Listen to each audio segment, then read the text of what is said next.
NFTs have to be sold at this current time in a cryptocurrency called Ethereum. Yes. Right? Yes. Ethereum is a crypto, just like Bitcoin, just like anyone, that has value, and that value can increase or decrease, right? How do you increase the value of a currency, right? By flowing liquidity. Remember the velocity of money conversation we were having? By flowing liquidity into that currency. Okay. Right? So the more people that are interested in buying Ethereum, the more valuable Ethereum is going to be. Go, go, go. So the more people who own Ethereum, the more interest they have in pumping up NFTs because NFT transactions happen in Ethereum. Or the other way around, right? In order to buy NFTs, you need to buy Ethereum first. Right. Yeah. So if it looks like everybody who buys NFTs becomes a millionaire, well, we got to get into the NFT game. Right. And if you're a collector, you got to get into the NFT game. So now as a collector, you buy your Ethereum first, and then you buy the NFT. The NFT almost functions as a marketing tool for the Ethereum. Crypto itself. I bought Ethereum only because I was like, ooh, this NFT thing is kind of popping. I think it could spike. So I'm not the only one that did that. Well, that wasn't some super smart investment move. I bet a bunch of people are like, oh, this NFT thing is going to be a craze for a little bit. Let me buy some crypto and NFT. Not even to buy NFTs, but because so many people are going to be buying Ethereum, right? Right. This is where we get potentially nefarious. And we go back to the Twitter CNN argument. What if you're, let's say, the Winklevosses, right? Yeah. And you have tens of billions, maybe hundreds of billions of dollars invested in cryptocurrencies, not just Bitcoin, but Ethereum. Would it be worth it to you to throw $100 million at this NFT market to inflate it? You would only need to make $101 million in the value of Ethereum going up due to these NFTs in order for you to be profitable. Could this NFT market be completely inflated? Right? By people who are pot committed to the crypto Ethereum. If I'm an Ethereum holder, if I own the company itself, like I'm Vitalik Buterin or whatever the fuck, I'm going, yo, do we have a marketing budget? Give me $200 million, buy a bunch of bullshit fucking art that's not worth nothing because there's no exclusionary value to it. The whole reason you buy something is because it is exclusive to you. And the fact that you could JPEG any of these things now is no longer exclusive. Right? If I have a marketing budget of $200 million, I'm throwing it at these NFT things. I'm building up that Beeple shit. I'm doing bids that are real, but they're also not real. You start an NFT. I start an NFT. I'll buy yours for 1,000 Ethereum. You buy mine for 1,000 Ethereum. Now you're worth 1,000 Ethereum in your art, and I am, but we're equal in money. There's no trade processing. There's nothing. We just gave each other. And people are looking on the outside like, yo, they made $1 million worth of Ethereum on these NFTs. We should get into NFTs. And we just handed money back and forth. Boom. We just switched accounts. So it's switching money back and forth. No real reason to you're not going through any real middleman, right? I think that you can just trade the Ethereum directly. Maybe there's some small processing fee or something. Who knows? But it's a great marketing tool for a crypto because you have to have that crypto in order to access it. And it almost makes it look like this is just beginning. This is the future. And in order to be part of the future, you got to own this currency.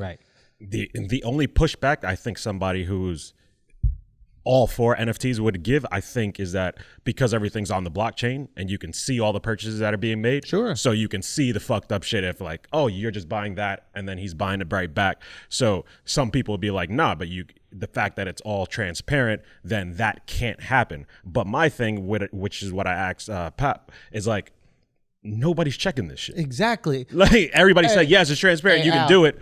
What website do you go to check it? How do I check the Ethereum blockchain? I don't know. You know how to check the Ethereum blockchain? They act like the Ethereum blockchain is Times Square. You just go look at the numbers. Just look at it, yeah. There ain't no website for that shit. Right? How do I just look at what's mint? And also, it's one blockchain, the Ethereum blockchain. Do you know how many tens of thousands of transactions probably happen on that? It's like finding a name at the Vietnam Memorial. You're just going to be looking through that shit forever till you finally come across your grandfather who fought in the war. I would assume it's more streamlined than that, but here's one thing I will say. I agree with what you said, and it's all completely possible, maybe probable. That doesn't make NFTs not valuable, though. That doesn't mean it can't float the entire market into the point where NFTs just become the way we invest in art. That's 100% true. The thing about art, and this was always my issue when it came to NFTs, I'm not saying that it's not possible. Ben Uyeda had a great idea for an NFT that I'll get to in a second. But the thing about art, right, is the fact that it is exclusive to you, right? Like you own a piece of art, that is yours. Yeah. It's exclusionary value. Yeah. You could own this JPEG, but if anybody else can just copy the JPEG and post it there, it's not exclusive to you. The Mona Lisa is exclusive to whoever owns that Mona Lisa and has offered to give it to the Louvre for whatever reason. But they could also put it in their bathroom, and it is exclusive. And then the only place that you could see it is you. And I think that we'll see another version of the NFT. Like we were saying, I believe in the blockchain technology, and I believe in the verification of goods. But right now, the idea of like a digital asset being worth something because it's more because it's verified, when all of us know that there's really no difference in this other thing, right? It's just going to lessen the value a little bit. Go. Maybe you addressed this in that last point. Tell me if you did. I think it still has value because of something you said earlier, which is we are so invested in like the podcast we listen to and whatever other digital media. It's all digital for the most part, everything we consume. So digital art doesn't seem like much of a stretch, and digital memorabilia from those people that we're so invested in. If Joe Rogan NFT'd his Alex Jones episode, and you got the fans of Joe Rogan and the fans of Alex Jones, they're going to want that shit emotionally. That's from these guys that I worship. I've invested tens of thousands of hours in. No, I'll pay. 100%. People are going to pay for things. Like people buy things on Fortnite that aren't real all the time. So people pay real money on digital things. There's no question. And another point I just want to bring up, like when it comes to like, why would you throw $200 million at a cryptocurrency? Like what would be the advantage of that? Well, if you got into Ethereum when it was worth 1 penny and now it's worth $1,700. And you have 1 million shares. And you made way more than whatever. So you have all this money that's not even really real. It's just out of nowhere. Yeah. Right? Like, like the people that got into crypto right now are just millionaires, multimillionaires, billionaires. So they have all this money that's in crypto that they know that they didn't really earn. So they're willing to throw it around a little bit because they literally, the cost of it was fucking pennies. You know? Can I push back a little bit? Yeah, go. Couldn't the S&P 500, who has more money than any of these crypto guys, do the same thing with the stock market? Stock market's been up throughout the pandemic for the most part. They did. So that's what the stimulus is. Yeah. Why do you think the stock market's going up? Because they're inflating the fuck out of it. So isn't it the same thing as it's happening no matter where you put your money? Yeah, I guess what I'm saying is it's not real. Yeah, you're peeing on yourself, and eventually you run out of pee. Yeah, and then somebody got to deal with them wet pants. Yeah, and usually it's not the rich motherfuckers that got to deal with the wet pants. 100%. Usually it's the poor motherfuckers that got to deal with it, and it's the poor motherfuckers who get in at the end, like I'm gonna make some money off this NFT art, and then once the house of cards falls, it's all a house of cards. Like every economy is a house of cards. Yes, but usually the house of cards falls on the poor people who get in last because they're like, oh, fuck, I can make money on this. Like, we're getting in last. Like, when we're out here talking to these motherfuckers on boats, they already made millions on it. Yeah. Like, we're at the end of this shit. Mm-hmm. You know what I mean? Yeah, we're not at the end, though. We're, like, in the middle. Because there's a big portion of the society you're sleeping on how many people. If Bitcoin is the economy, which economy do you believe in more? If Bitcoin becomes the economy that wins, a lot of motherfuckers are gonna have gotten in way too late. Put it this way: like if you want to look at where the beginning and the end is, you look at what the peak value of the currency is going to be, right? And right now, in order for us to double our money on Bitcoin that we just bought, Bitcoin has to go to $120,000. Correct.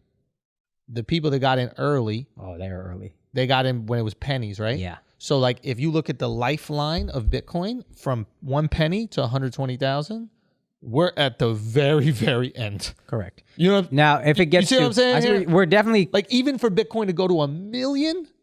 Yeah. We're still in the last 10% of the lifeline of Bitcoin compared to the person who got it a penny and now it says 60,000. Yeah, no, there's. I think what I'm saying is that percentage of people that are going to get in when it's at like 150,000 is way higher than you realize. So relative to the pennies, guys, we are fucking paupers, but we're still getting in at a decent time. What I'm explaining is not the amount of people that get in. Yeah, I'm talking about the value. The value. Correct. Right. Yeah, and I get that. The reason I'm looking at the lifeline in terms of value, not in terms of the velocity, I guess, is just because of how much you can make out of it. Yeah. Because we're having a discussion of like who's really made money off this shit. Yeah. So these people, like, can you do the math real quick for Bitcoin to go from 60,000 to 1 million? How many X that is? I think it's 16 times. So 16 times, Yeah, right? Like, check. so if Bitcoin goes from now to 1 million, let's say it goes to 1 million, which would be crazy. Yeah. That's 16 times the money. The people that got into Bitcoin at a penny have already made what? 60,000 times 100. What is that? 60 million X their money? Yeah. So, no, I know. So in the lifeline, we are 6,000x. They've already made what? Like if you got in at a penny, and it got to 60,000. Oh, actually, no, excuse me. No, I think you're right. Yeah. 60 million X. That's fine. Let's 60 million X. So we can make 16 times our money. Yes. If it does the greatest thing that will ever happen to Bitcoin, we make 16 times the money. They made 60 million times their money. Yeah, they're shitting on us. They're shitting on us. So that when I say we got in at the end, this is still a good time to get in because more investors will be in. Yes, I'm not shitting on that. Yeah. But in terms of who's really made money on this, that's why other currencies are almost more exciting. You know what was cool about this though? What's cool about Bitcoin is normally the people who control everything are the same people that have been controlling everything for hundreds, maybe thousands of years. Yeah. This crypto shit, as far as I know a ton of people who got rich as fuck, early as fuck, who have no association with those guys. And now they got real money. My homie, Rohit, who has Bitcoin, will not tell me how much he has. That's how I know he's richer than anyone I know. So here's my thing. Go, Al. You had a question, then I'll say something. Still, even those people who got in super early, who are probably just looking at their account and it's like some like crazy number, it's still just a digital number that they can't do anything with. Well, they could sell it into dollars, but they haven't been because they just want to keep seeing it rise. They have that much confidence. So it's like, at the end of the day, yes, you have a lot of money, but until people start pulling that shit out, it's worthless. And then what happens when they pull it out? Then it pops, and then everybody who wasn't smart to pull it out early loses their money. Sure. So it's like, this is a balloon that's going to pop one day. Eventually, one of these motherfuckers who are sitting on billions is going to be like, I want to trade it in for cash. And that's just going to fuck up the whole system. I don't know. I can't make the full connection, but I know if it becomes the currency of choice, and that's just what we go off of. When he said, like, I think there's a point in which we stop even thinking of Bitcoin in terms of how many dollars it's worth, and it's just how many Bitcoin do you have. That's the future he foresees, whether that happens or not. That's when it becomes, I don't think it's impossible. It has to get more stable. I don't think, it has to be more stable. Like, here's something that you got to think about. A currency needs to have some ability to be stable. Now, Bitcoin is the most stable of all them. But, like, let's say you're getting paid weekly in Bitcoin. Yeah. And you build your lifestyle around this weekly salary. Yeah. You can't afford your salary to take a 20% hike on a random Friday. Correct. Because your lifestyle is built around a secure amount. When you get paid in dollars or British pounds or these things, there is still that security. Yeah. Even though we all want to believe all the dollars going down and all this other stuff, there still is something to be said about the fact that you can have a fucking $100 bill and you can go to a nightclub, you could pay for that shit. There is security there. So we are maybe... Who knows? Maybe it's 5 years away. Maybe it's 25 years away. But we do all recognize there is a future with this technology. Yeah. We don't know which currency is going to be the currency. I have a hard time believing there's just going to be like one global reserve currency unless there's a country that enforces it. Mm-hmm. And then it's just the currency of that country. Oh, the most comforting thing to me is that if it's true that the U.S. is the second largest holder of Bitcoin. Oh, if that came out, I'm all in. Yeah, if that 100% came out, I really think that might be our only chance against China. If Bitcoin wins and we have the second most, that's probably our only chance. If I'm Ethereum, I'm making a deal with the U.S. government right now. Oh yeah, I'm going, do you want to partner up? You know what I'm saying? Like, we will give you half of our holdings. You become the biggest shareholder. Shit, become the 51% shareholder. Then people probably wouldn't invest because of they have control of what the currency does and they can make more and blah, blah, blah. That's not decentralized at 51%. I digress. Point is, it is a very interesting time. I think throughout history, you have these times where these people make millions of dollars out of nowhere. I'm sure this happened at the gold rush or the copper rush. And I'm sure there's tons of times throughout history where people were able, some average person was able to get in on an investment and make tons of money out of nowhere, right? I think that's probably what the idea, the inception of America was on some level, right? We might be existing in that right now. Right. Who fucking knows? But it's just a crazy time to be alive. Oh, yeah, this is actually an interesting point that from 2020, this article came out that says the FBI or like government intelligence agencies own, according to this article, like the fourth most amount of Bitcoin. Because they've from confiscating it from the dark web drug bazaar and Silk Road bust and all this stuff. They have about 9.5 million Bitcoin. And there's 21 million in existence. Let me take the. Actually, I can't say exactly that article. That seems high, but if that's the case, who the fuck could possibly have more? Yeah. Yeah, if you have 9.5. Okay, it says that the website was reaching 9.5 million Bitcoin at some point, and that they confiscated a chunk of it. Okay. But they got some millions then, probably. And they have to get access to it. They might not have access to it. And that's assuming the U.S. government and no other branch has been like just buying Bitcoin just for whatever. Apparently, Bulgaria's got a fuck ton. 213,000 Bitcoin. Yeah, but they could keep that little 213,000 bitches. Wait, yo, honestly, if I was a small country, that is so worth the investment. Yeah. Are you fucking kidding? That is a massive come up for them, yeah. Yeah. That's what he was saying Venezuela was doing. Oh, that's right. They were mining it like crazy. Yeah. But I would just have government policy. Take 1% of your GDP and then just put that shit into crypto because you never fucking know. You could be this bitch-ass little country just getting mushed around left or right, or you could become a crypto billionaire country safe haven. Yeah. Like have your country operate off of crypto. That's a brilliant idea. Yeah. Iceland, get in on it. Yeah. You want to be bitch-ass little countries your whole life?